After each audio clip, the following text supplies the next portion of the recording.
Teman-teman yang punya usaha broker properti dan ingin melakukan evaluasi terhadap penjualan propertinya, teman-teman bisa menggunakan aplikasi ini untuk melakukan rekap penjualan dan melakukan evaluasi terhadap penjualannya. Di sini teman-teman bisa mengisikan daftar kategori yang merupakan kriteria dalam penjualan properti tersebut. Dimana di sini ada mulai dari kategori properti yang dijual, areanya, rentang harga, luas tanah, bangunan, dan lain-lain. Setelah itu teman-teman bisa mengisikan daftar pelanggannya, ini sebenarnya opsional ya. Kemudian jalur pemasarannya, kemudian cabangnya, kemudian salesnya. Kemudian di sini bisa dimasukkan daftar program yang teman-teman ingin masukkan jika teman-teman ingin mengevaluasi kondisi tertentu, apakah itu program internal ataupun kondisi positif atau negatif yang menunjang ataupun merugikan. Setelah itu teman-teman bisa mengisikan listing dan penjualnya di sini. Jadi jadi satu ya, listing dan penjualan di sini. Jadi listing bisa diisikan terlebih dahulu, di mana kalau tanggal penjualannya diisi, otomatis statusnya akan berubah menjadi terjual. Hasil penjualan tersebut akan direkap dan dimunculkan sebagai laporan penjualan.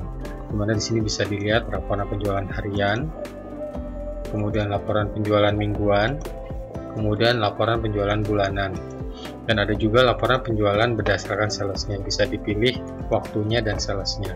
Kemudian ada rekap 12 bulan ya, jadi untuk melihat penjualan selama 12 bulan sesuai periode awal pilihan teman-teman. Kemudian di sini ada grafik penjualan tahunan, di mana teman-teman bisa melihat dan membandingkan penjualan dari tahun ini, tahun sebelumnya, dan dari target yang diberikan. Jadi langsung 3 parameter dilihat sekaligus, jadi teman bisa melihat secara cepat kondisi penjualannya.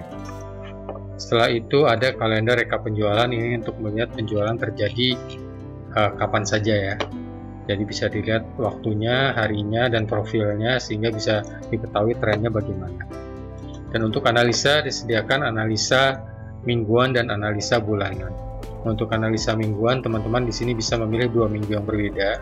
Kemudian harinya akan dibandingkan, di mana nanti akan muncul juga di bawahnya program pemasaran ataupun kondisi negatif positif yang bisa sebagai tambahan evaluasi teman-teman dalam melakukan evaluasi penjualan.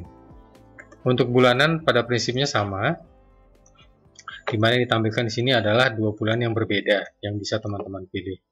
Kemudian di sini akan muncul perbandingan perharinya.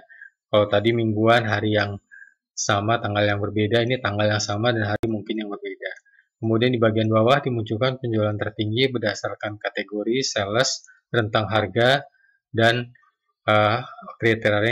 kriteria lain yang teman-teman tadi isi sebelumnya.